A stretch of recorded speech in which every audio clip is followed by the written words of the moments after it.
Noite. Boa noite. É Ryan ou Boa Rian? noite. Rian. Rian. Então, maravilha. Então, vamos falar certinho.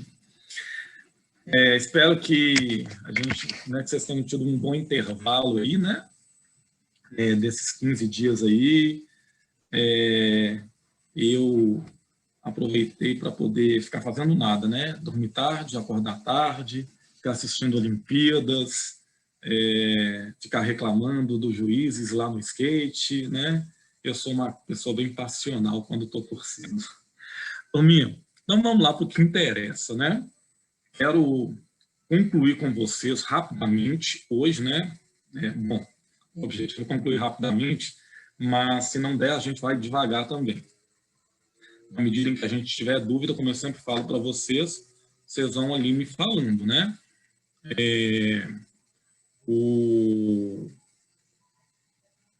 Nós vamos falar hoje sobre outros dois grupos importantes lá da filosofia helenística. A gente viu, né, o cinismo, né, o Diógenes de Sino, e aquela busca da natureza, aquele contato com a natureza, com a simplicidade da natureza e a crítica social ao mesmo tempo, né, como um meio de se alcançar a felicidade.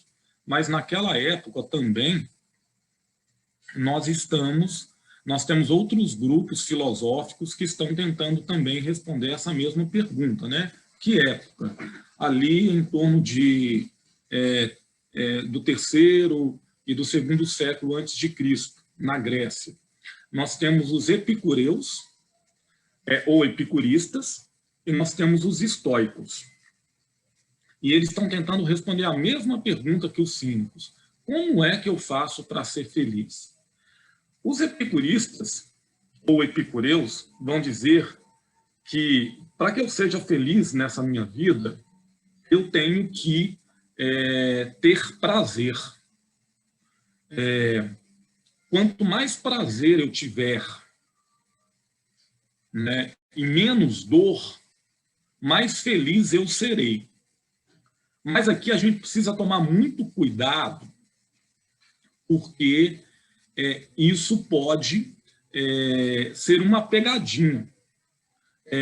Os epicuristas, no mesmo momento em que eles falam, né, que nós devemos buscar como fonte de felicidade os prazeres, e aí logo a gente começa a ter aquela ideia de que eles são pessoas que vão se entregar a todo tipo de prática que gere prazer, independente da fonte dela, né? Seja o prazer da comida, o prazer da bebida, do sexo, das drogas e de qualquer outra coisa, eles já deixam muito claro que existem dois grupos de prazeres. Tá? Um desses grupos de prazer, de acordo com eles, é a fonte genuína da felicidade. E o outro, inicialmente, ele te dá prazer, mas a longo prazo te leva para a infelicidade e para o sofrimento. Então, vamos separar isso com cuidado. Então, de uma forma geral, os epicuristas ou epicureus, né, eles têm esse nome por causa do mestre deles, né, o Epicuro. Tá? Eles ensinam que a fonte da felicidade humana está no prazer e tem se distanciar daquilo que te gera sofrimento. Bom, mas de acordo com eles, qual é realmente o prazer autêntico, aquele prazer que vai te levar para a felicidade? São os prazeres que eles chamam de prazeres duradouros ou intelectuais. Esses prazeres intelectuais, eles estão ligados à atividade da mente, ao raciocínio, à reflexão. Então, de acordo com os epicuristas, qualquer atividade reflexiva que vai gerar a capacidade crítica, a autonomia das pessoas, né, o prazer de ouvir uma boa música, de ler um bom livro, de ter boas conversas com as pessoas. Esses são prazeres que te conduzem para uma felicidade genuína e duradoura. Ok?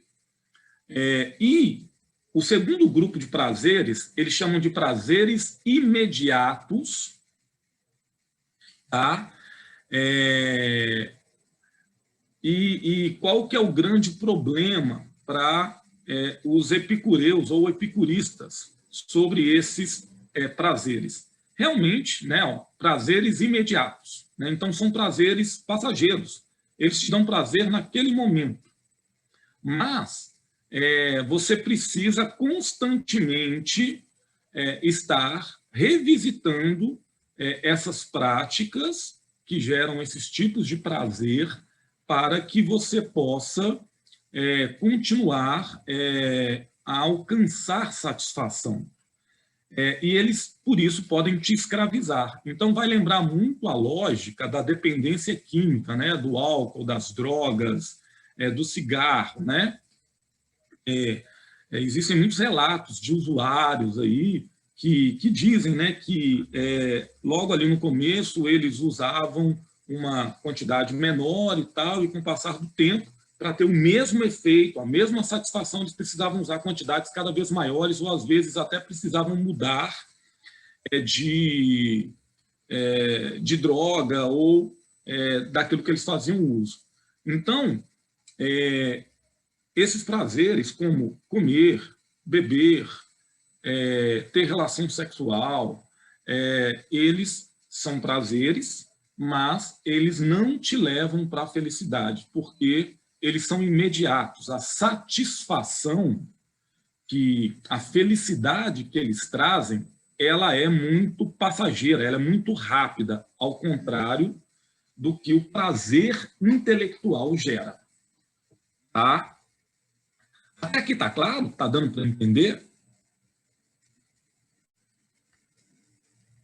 E aí? Sim. Vocês concordam com eles?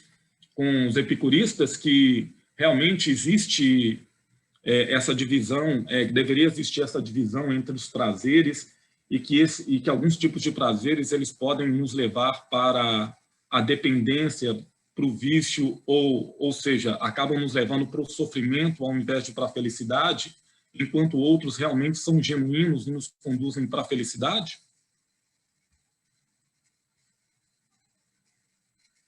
Ou não? Para vocês, prazer é tudo a mesma coisa e não muda nada? Acho que é a mesma coisa, não. O que é importante para você que realmente, como prazer, geraria verdadeira felicidade, Bela?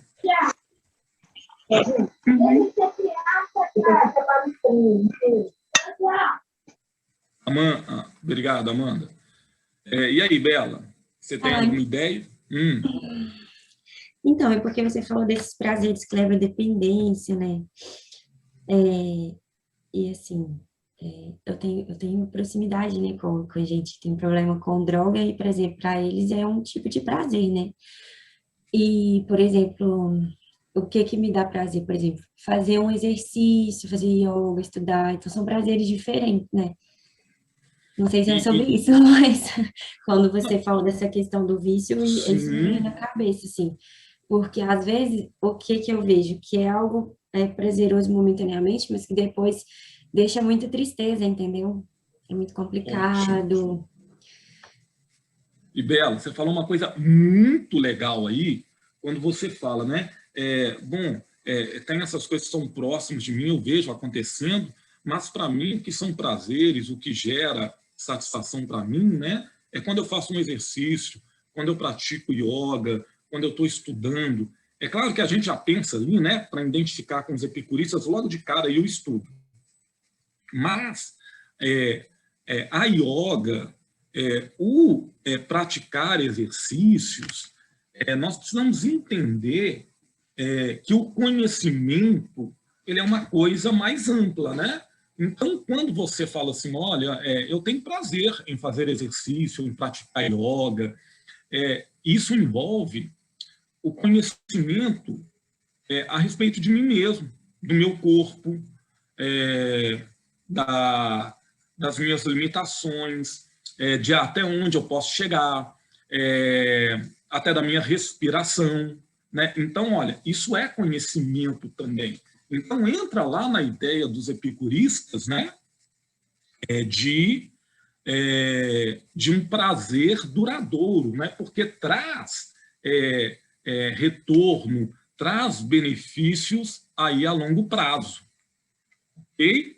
Então, tá muito correto aí a sua colocação. Bom, aí vamos ter um outro grupo, né? Antes eu quero passar para esse outro grupo, eu só quero fazer uma diferença, e eu fiz questão de falar dos epicuristas primeiro, porque lá na época dos epicuristas existia um outro grupo, chamado hedonistas. Os hedonistas, dos hedonistas que vem o termo hedonismo, ok?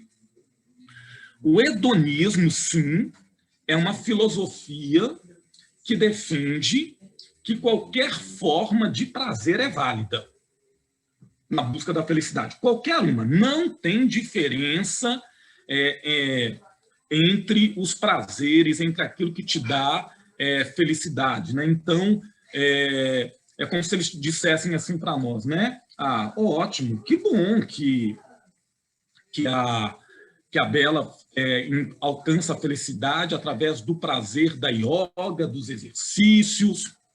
Eu alcanço a felicidade através de comer bastante, de beber bastante, de usar drogas, o outro vai dizer de sexo e tal.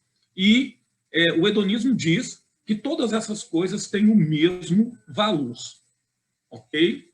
É uma linha que defende que a felicidade é alcançada através do prazer, mas que entrava constantemente em conflito com os epicuristas, porque os epicuristas não aceitavam essa ideia aí defendida pelos hedonistas, né? E aí eu queria fazer essa distinção aí só para que vocês saibam que tem esses dois movimentos, ok? Inclusive o hedonismo, infelizmente, o hedonismo, ao invés do epicurismo, ele influenciou muito mais a história humana, movimentos que influenciam a nossa vida ainda hoje, sem a gente saber, do que o epicurismo, né? Por exemplo, o renascentismo, lá no período moderno, século XV e XVI, é um movimento que trabalha muito essa ideia da satisfação, do prazer, né? E nós temos relatos lá no século XV, XVI, né, de que práticas de orgia, elas eram muito comuns. Por quê? Porque qualquer forma de prazer é válida na busca que eu tenho pela felicidade. Os epicuristas iriam discordar veementemente disso. Okay? Um outro grupo muito importante dessa época também, e que está tentando responder a mesma pergunta para nós: como é que eu faço para ser feliz? São os estoicos, né? O termo estoicismo está muito relacionado à ideia de privação e de prática das virtudes, tá? Tanto os epicureus quanto os estoicos, eles aparecem num conflito clássico, num texto bíblico, num texto sagrado dos cristãos, né?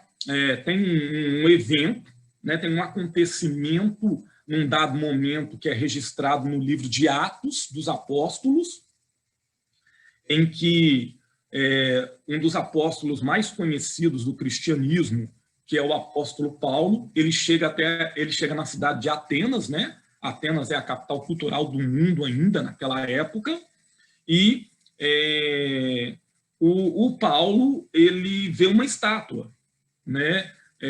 Os atenienses são muito religiosos, ele vê uma estátua, e aquela estátua ela é dedicada ao Deus desconhecido. E o apóstolo Paulo começa a falar que ele conhece o Deus desconhecido, e ele identifica o Deus desconhecido como o Deus dos cristãos, e ele começa a falar da história da salvação de acordo com a narrativa dos cristãos. E como o que Paulo está falando envolve muito conceito ético, muito conceito filosófico, eles inicialmente ficam muito interessados, né? Eles gostavam de debater ideias, né? Então eles estão muito interessados quando Paulo está falando ali de moralidade, né? De ética, desses ensinos. O papo, né? Degringola, o papo acaba quando o Paulo, então, diz que o Paulo apresenta a ideia da vida após a morte, né? E aí, tanto os epicureus, né, quanto os estoicos olham com um olhar cínico, né? Um olhar debochado para Paulo, né? E falam assim, sobre isso a gente conversa outro dia, e eles vão saindo e deixam Paulo lá falando sozinho, né? Porque eles têm uma enorme dificuldade com o conceito cristão de ressurreição dos mortos, ok? Mas eu estou fazendo essa citação só para vocês perceberem como que culturas diferentes estão convivendo, né? Percepções filosóficas estão entrando em contato. O estoicismo, então, nessa sua busca da felicidade, diz o seguinte: olha, você quer ser feliz? Você tem que praticar as virtudes. Você tem que ser uma pessoa ética, uma pessoa moralmente correta, uma pessoa virtuosa. Você precisa ser uma pessoa que vai rejeitar os vícios e que vai abraçar a prática das virtudes, né? Que vai reconhecer que no universo, né, existe uma conexão muito grande do estoicismo com a mente universal, ok? E eles, então, dizem que as virtudes são as leis dessa mente universal e que nós devemos, e que não adianta nós tentarmos resistir à natureza, à mente universal, porque nós, como seres humanos, somos integrados à natureza, porque tanto nós como a natureza derivamos, surgimos da mente universal.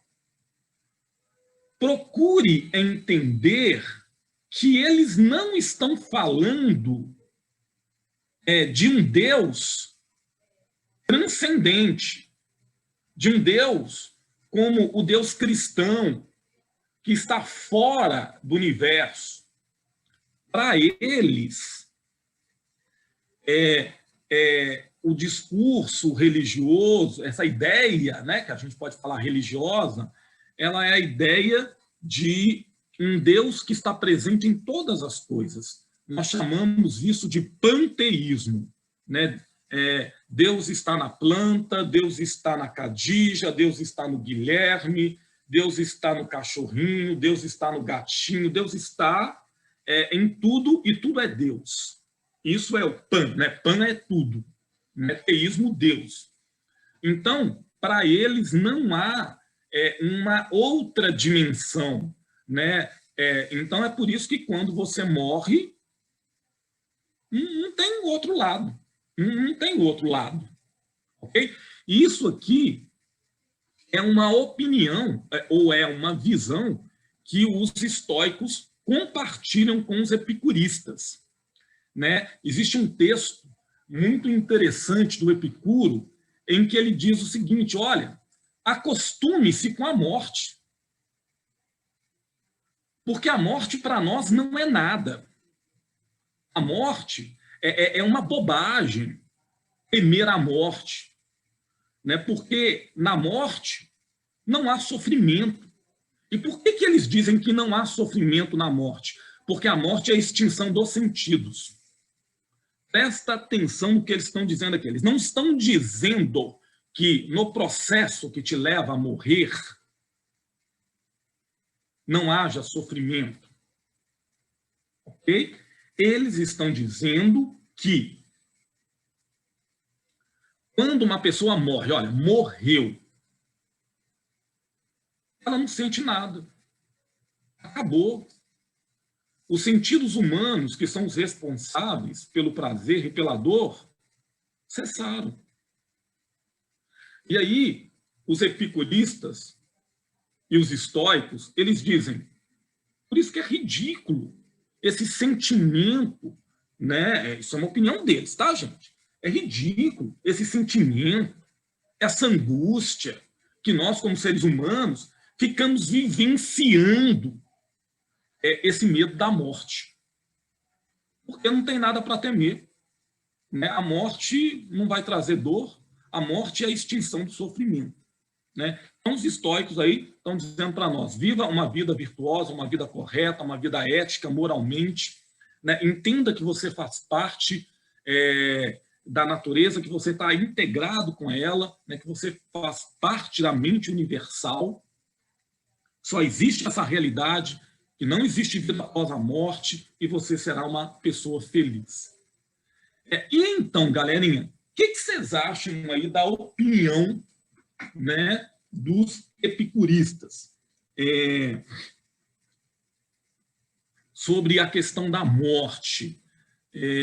Porque eu não sei vocês, né, mas eu conheço muita gente, né, que inclusive já verbalizou para mim, né? Olha, Douglas, eu tenho medo de morrer.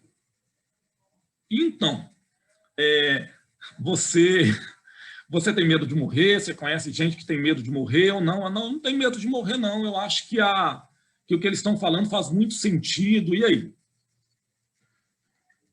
Como é que é isso aí na cabeça de vocês? Eu ouvi vocês. Eu acho que é um assunto aí que está sempre presente no nosso coração, na nossa vida aí como seres humanos, né? E então, né? Então, a pergunta é, eu tenho medo da morte? Né? A Amanda está dizendo, é algo inevitável, mas espero que se postergue um bom tempo. Eu não quero morrer. Ô Amanda, legal, ó, eu também não quero morrer, tá? Eu também sei que é inevitável. Mas então, você tem medo de morrer? Alguém aqui tem medo de morrer? Eu tenho medo de morrer de algumas formas, mas a morte em si não me assusta morrer de algumas formas. Então, o que você está me dizendo, Amanda, é que você tem medo de alguns possíveis tipos de processo que podem, né, te levar aí para a morte, ok? Mas que, bom, olha, morrer e tal, isso aí não me dá medo, não. É isso, né? Exato. Mas eu pretendo viver por um bom tempo. Maravilha. E eu espero que você viva por um bom tempo mesmo, que faça bastante diferença. Khadija? Eu não tenho medo de morrer, eu tenho medo da morte. Então, você tem medo do processo também. Ok. Alguém aqui, gente? Pessoa não tem medo nem do processo, não tem medo da morte, e aí? Acho que esse processo é mais a questão do sofrimento, talvez, né? Atrelado ao sofrimento, tipo assim, a dor, a questões físicas, né? Não de não viver mais. Talvez. Porque eu até tive uma conversa, assim, com os amigos meus sobre superpoderes. E aí a gente perguntando qual seria o nosso poder. E eu falei, tipo, que é a imortalidade. E eles falaram, não, mas o que dá graça à vida é a morte, porque senão perde sentido, né? Você só vive porque você sabe que você vai morrer. Falei, faz um pouco de sentido. Entendi. Bem interessante essa conversa aí que você teve, viu, Bela? Muito legal essa conversa que você teve, é uma conversa filosófica mesmo aí com seus colegas, né?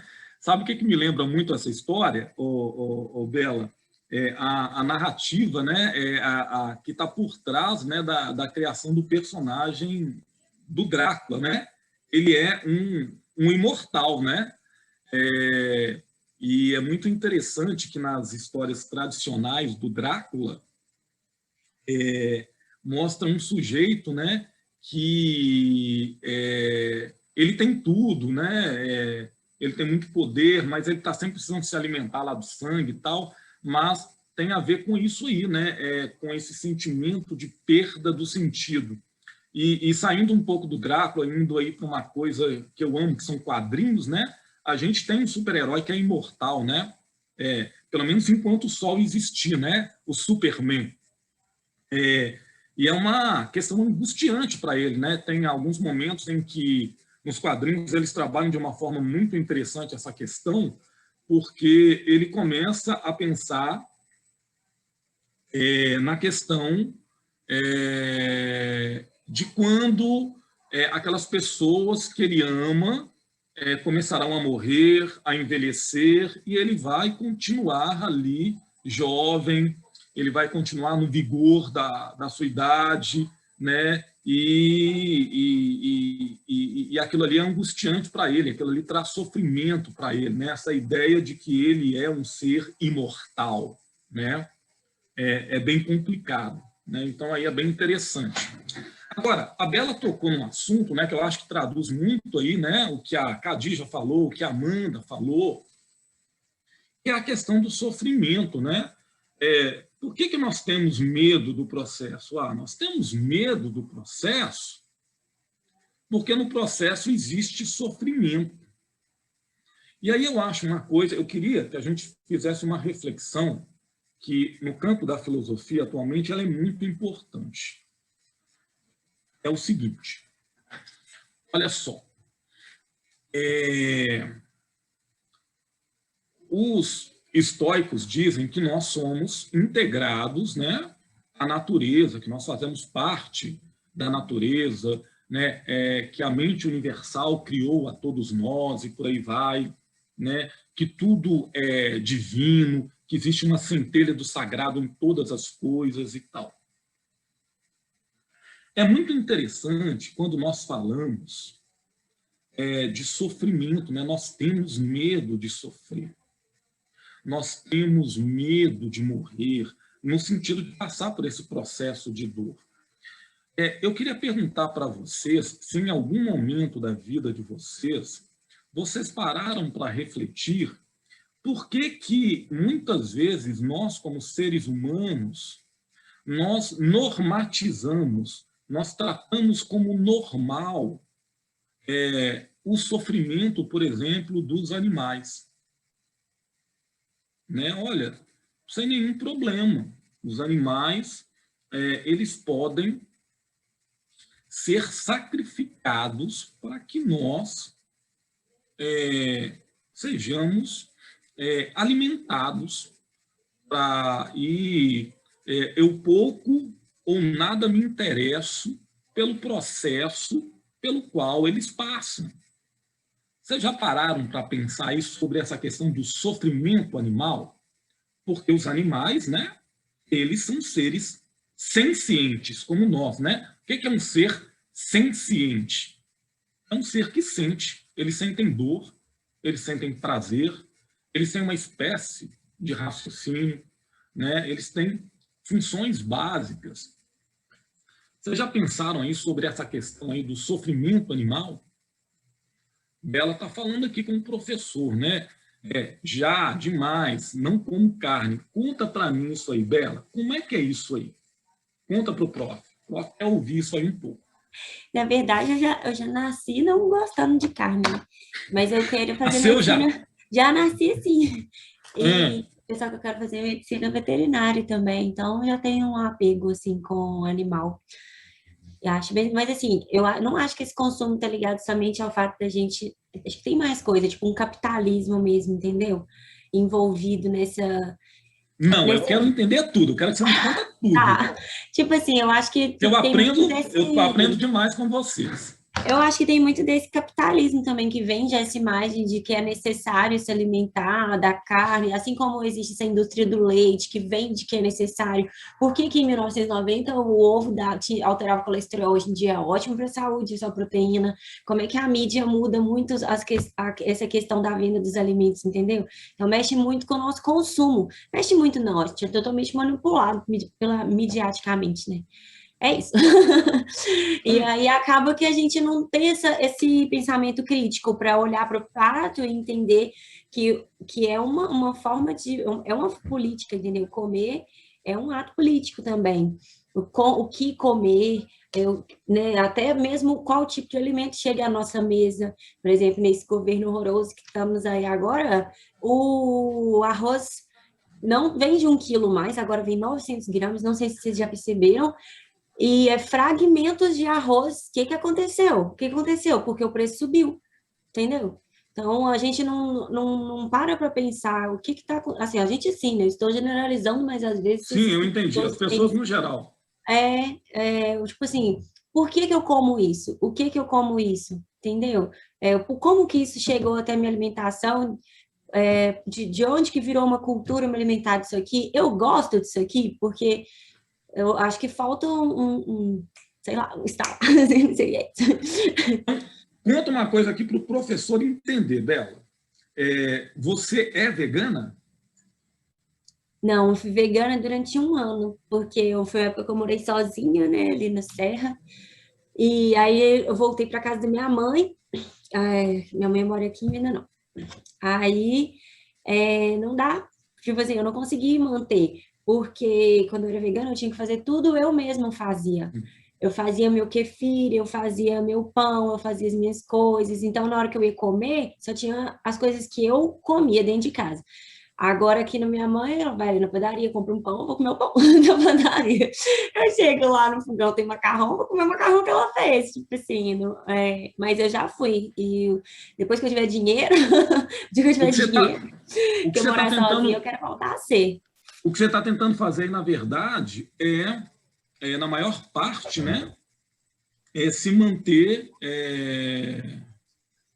manter aí o máximo que dá aí do veganismo, né? É isso. Eu não como a carne porque eu nunca comi mesmo, isso aí eu já consigo separar. Agora, o veganismo, ele exige um pouco mais, porque tem outras questões. Ele não come derivados de animais. Então, tipo Sim. assim, a massa, o leite eu já não tomo, não gosto. Mas é mais estrito, né? O que a gente pode dizer é que hoje você é uma ovo-lacto-vegetariana. Pode ser. Entendi. A Amanda aqui está dizendo também, né, que ela não usa maquiagem com teste de animais, né? Porém, ela não é nem vegetariana, né? Porque ela não consegue tirar a carne da vida dela. É isso mesmo, né, Amanda? Sim, eu sou acostumada desde pequena com esse tipo de alimento, então é meio difícil você tirar. Claro, eu super entendo, né? E, gente, queria ouvir mais gente aí, né? Além da Amanda, né? Mas já tem uma coisa muito legal que a Amanda está fazendo, né? De pesquisar aí essas marcas de maquiagem que testam em animais e não comprar delas, né? E hoje, sim, a gente consegue ter bastante opções no mercado, né? Graças a Deus, esse mercado está melhorando aí, né? Tanto para os vegetarianos quanto para os veganos, né? Mais alguém aí, gente? Professor, olha, eu sei que os bichinhos sofrem e tal, mas o negócio é difícil pro meu lado, não dá não. E aí? Queria ouvir vocês, queria ouvir mais gente aí, né? Já ouvi a Bela, já ouvi a Amanda. Vamos lá, ó, Rian, Fernanda, Márcia, Cadija, Guilherme, Vitória, Cláudia. E aí? Qual que é a opinião de vocês aí sobre essa questão, né? Por que é tão o sofrimento humano para nós, né? É tão importante, mas muitas vezes a gente deixa passar, a gente nem pensa muito aí sobre o sofrimento dos animais. E Ô, então, professor, eu, hum, eu penso o seguinte, eu amo os animais, né? Mas eu amo carne também, e eu acho que a carne, que os bichinhos que a gente vai lá e mata, beleza, usa para alimentação, eu acho que não é nenhum mal. Se eu não vou desperdiçar, se eu não vou ir lá e matar o bicho para maltratar o bicho. Para consumo, eu acho que é válido. E, assim, eu não consigo comer sem carne, não. Eu gosto todo dia ter uma carninha. E eu não sou contra, não. Sinceramente, cada um tem uma opinião, né, em relação a Claro. escolher do nada ser vegano, tipo o pai da minha patroa, ele escolheu do nada ser vegano. Então, a vida inteira comeu carne, agora escolheu. Tudo bem. De repente ele cansou de comer carne. Eu não cansei, não. Mas talvez não tenha nem sido do nada, né? Esse é um processo que muitas vezes ele demanda muita reflexão, muita consciência, que nem você falou, né? A maioria de nós, a maioria absoluta, a maioria quase que absoluta, a gente Concordo cresce com a num Fernanda. mundo onde a gente está sempre comendo, né? Vamos juntar e vamos fazer um churrasco.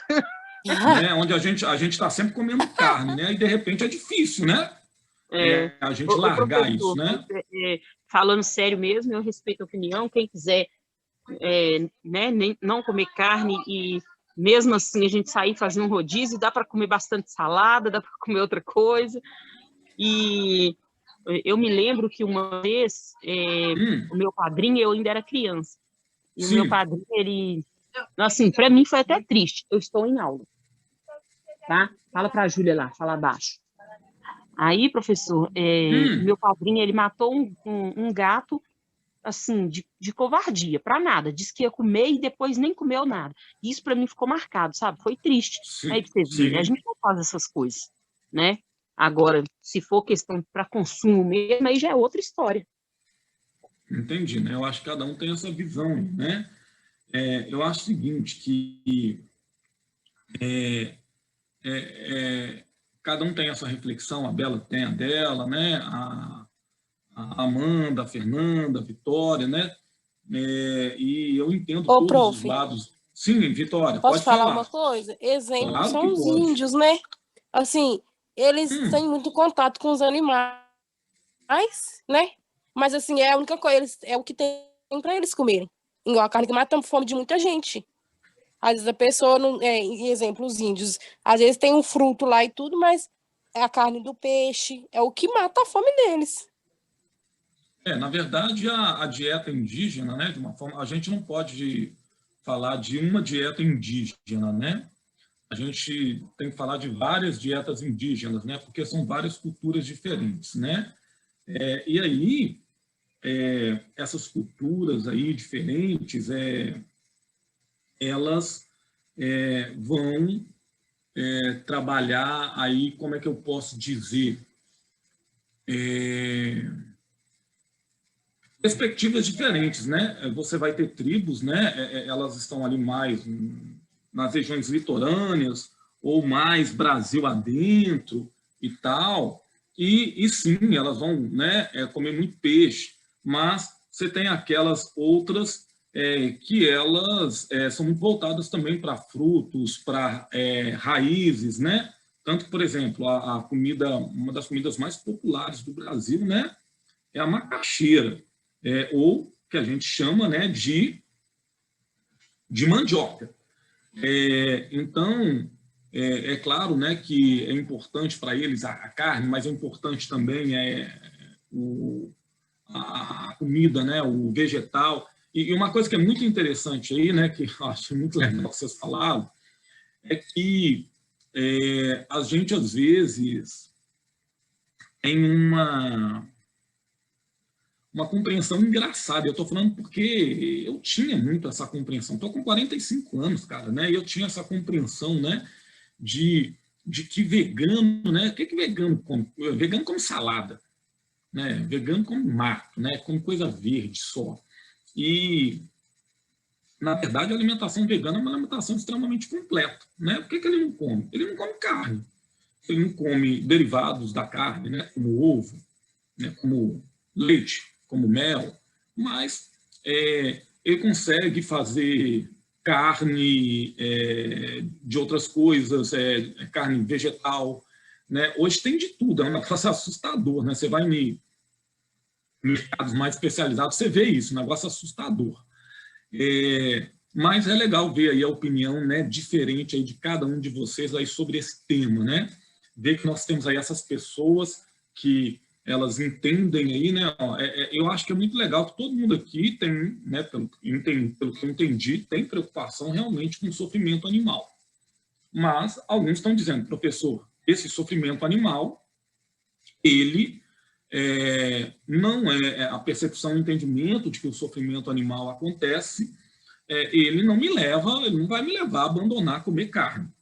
E outros dizem, olha, o sofrimento animal me leva a abandonar o uso de maquiagens que são produzidas, né, que fazem teste em animais, sofrimento animal me leva a abandonar a comer carne, porque essa é a minha perspectiva e tal. Eu acho que isso é muito bacana aí. Um dia o professor conta a perspectiva dele. Vou deixar vocês curiosos por mais tempo. Bom, é aí do que a gente viu, galera, até agora. Tem alguma dúvida ou está tudo claro para vocês?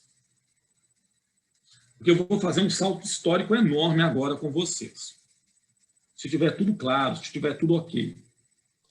Sim, eu só queria que você falasse assim, resumindo assim, então o estoicismo é o quê, então? O estoicismo, então, é um sistema filosófico, ok? Que na sua busca por responder à pergunta, como é que eu faço para ser feliz? Ele diz, você será feliz se você viver uma vida baseada na prática das virtudes, daquilo que é moralmente correto, e abandonar os vícios, as coisas erradas, e reconhecer que você faz parte do mundo natural, que você está integrado com a natureza e que vocês devem, tanto o homem quanto a natureza, vivem debaixo das leis ditadas pela mente universal, né? Então, essa mente universal é uma espécie de Deus aí para o estoico, né? Mas não é um Deus como o Deus cristão, que é distante, no sentido de que está fora do universo. Ao mesmo tempo que ele está dentro do universo, ele está fora do universo. Não.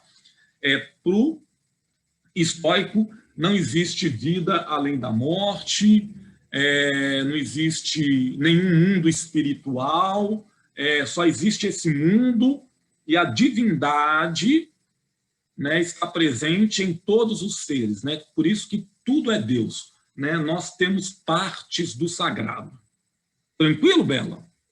Lembra muito. Obrigada. Lembra muito a cultura, né? As culturas que deram origem a uma das coisas que você pratica, né? Que é o yoga, né? A cultura hindu, a cultura oriental, ela é muito voltada, né? Algumas manifestações da cultura oriental são muito voltadas para essa ideia do panteísmo, né? Dessa presença da centelha divina em todos os seres. Beleza? Beleza. Maravilha. Bom, antes de fazer aquele salto histórico, acho que não vou nem fazer hoje, eu quero explicar para vocês por que essas escolas filosóficas elas estão tentando dar essas respostas para como é que eu faço para ser feliz. Então, vamos lá. Ó. Até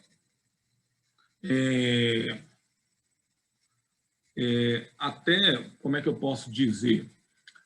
Até ali o século IV, com Aristóteles, com Platão, Atenas sendo uma cidade em que a política e a cidadania eram desenvolvidas, se alguém perguntasse como é que eu faço para ser feliz, as pessoas diriam, obviamente, vivendo a vida da polis, vivendo em sociedade, buscando o que é melhor para a sociedade, debatendo, né, exercendo a sua vida como cidadão.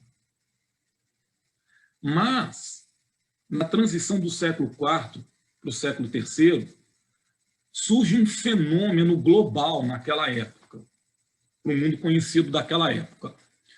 Um homem chamado Alexandre o Grande, que é discípulo de Aristóteles, estudou com Aristóteles, ele domina com seus exércitos praticamente o mundo todo conhecido da época, né? conhecido como o Império Macedônico. É o Império de Alexandre o Grande.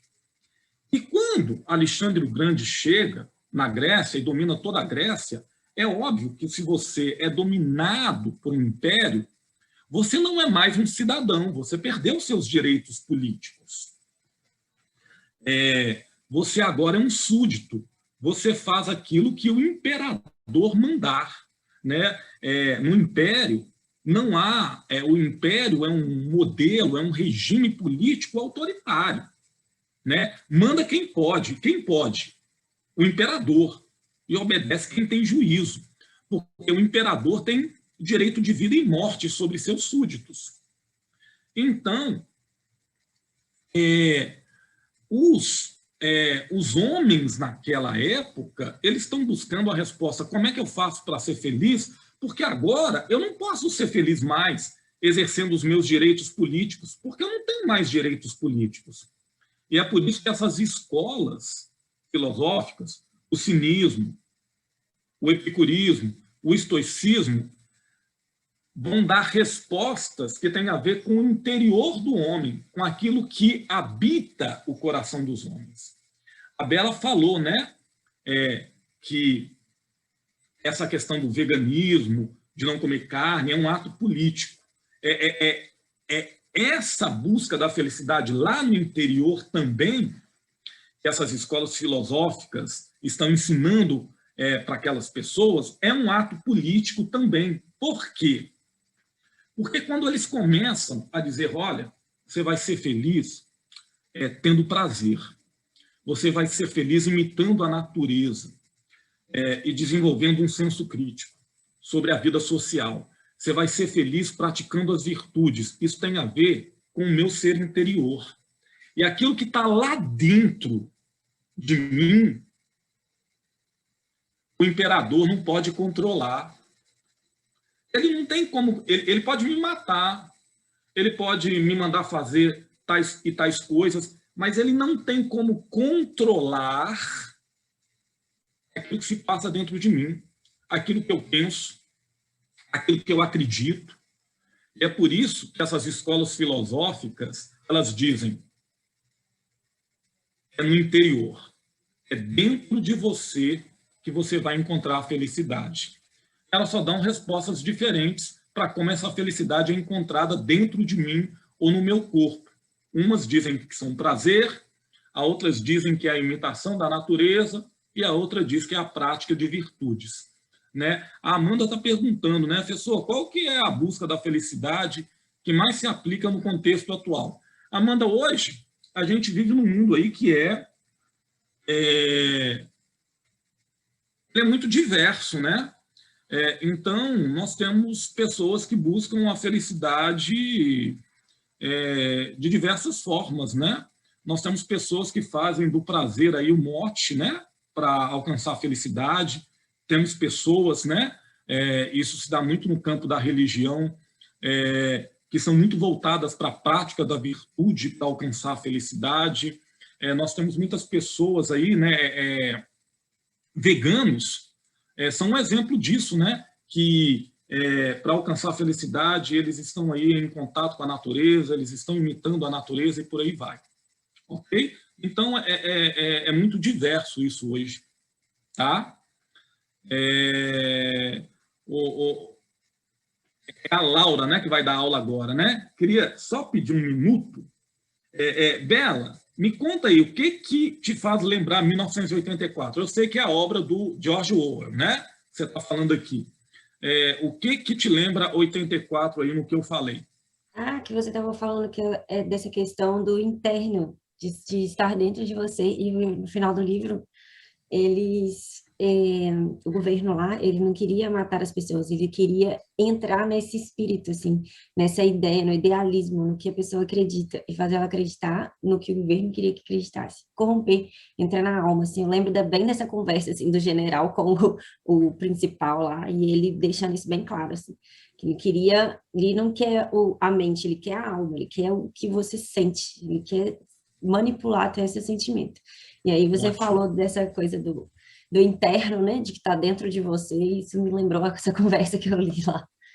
Isso é muito interessante que você falou, Bela, né, para a gente encerrar por hoje, que é o seguinte, não se engane, todos os regimes autoritários, sejam eles de espectro de direita ou de esquerda, eles perceberam, né, isso que a Bela disse, né, e o objetivo de qualquer regime autoritário é conquistar mentes e corações, é capturar a alma da pessoa. Porque eles entendem que aí sim eles terão um indivíduo sob controle. Qualquer regime autoritário, seja de direita ou de esquerda, ele é assim. Né? E por isso que eles são tão perigosos, né? Porque eles querem roubar de nós uma das coisas que é mais preciosa, né? Que é a nossa identidade, que é a nossa autonomia. Ok, galera? Vou parar por aqui hoje, né? E nós continuamos na semana que vem, ok? A professora chegou aí, não chegou? Ou ela caiu? Não, a Laura está aqui, né? Ei, Laura, tudo bem? Oi. Obrigado aí pelo tempinho. Não, agora é a Fernanda, não sou eu, não. Eu vim só dar um Sou eu agora. rapidinho para os meninos. Maravilha. Agora é a Fernanda. Então, ó, Laura, Fernanda, um abração. Obrigado aí pelo tempo, amado.